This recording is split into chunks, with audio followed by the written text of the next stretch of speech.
ಪುರದ ಬೆಳ್ಳಂದೂರಿನಲ್ಲಿ ವಾಸವಾಗಿದ್ದ ಬಾಂಗ್ಲಾ ವಲಸಿಗರನ್ನ ತೆರವು ಮಾಡಿರುವುದಕ್ಕೆ ಪಾದರಾಯನಪುರ ವಾರ್ಡ್ ಕಾರ್ಪೊರೇಟರ್ ಇಮ್ರಾನ್ ಪಾಷಾ ಆಕ್ಷೇಪ ವ್ಯಕ್ತಪಡಿಸಿದ್ದಾರೆ.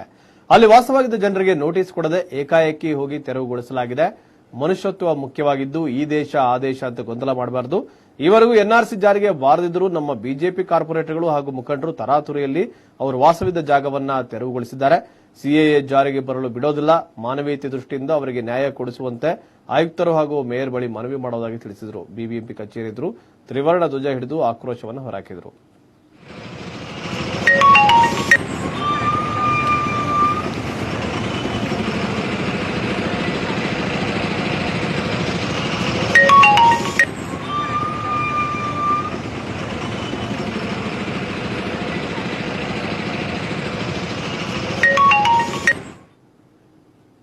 ಮಾನವೀಯತ ದೃಷ್ಟಿಯಲ್ಲಿ ರಾತ್ರೋರಾತ್ರಿ without any information, without notice ನಾವು ಅವ್ರಿಗೆ ಕೊಡದಿರೆ ನಾವು ಹೇಗೆ, ಯಾರು ನಮಗೆ ಅಧಿಕಾರ ಕೊಟ್ಟಿದ್ದು, ನಮ್ಮ ಅಧಿಕಾರಿಗಳಿಗೆ ಯಾರು ಅಧಿಕಾರ ಕೊಟ್ಟರು, ಯಾರ್ದ ಆದೇಶದ ಮೇಲೆ ನೀವು ಹೋಗಿ ಡೆಮಾಲೇಷನ್ ಮಾಡಿದ್ದೀರಾ ಬಡವರಿಗೆ?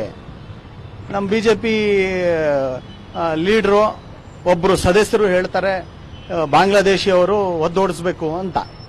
ಸೊ ಈ ತರ ಒಂದು ಶಬ್ದ, ಈ ತರ ಒಂದು ಪದ ಕೌನ್ಸಿಲ್ ಸಭೆಯಲ್ಲಿ ಯೂಸ್ ಮಾಡಬೇಕಾ ನಾವು? ಬೆಂಗಳೂರು ಟೈಮ್ಸ್ನಲ್ಲಿ ಮತ್ತೊಂದು ಬ್ರೇಕ್.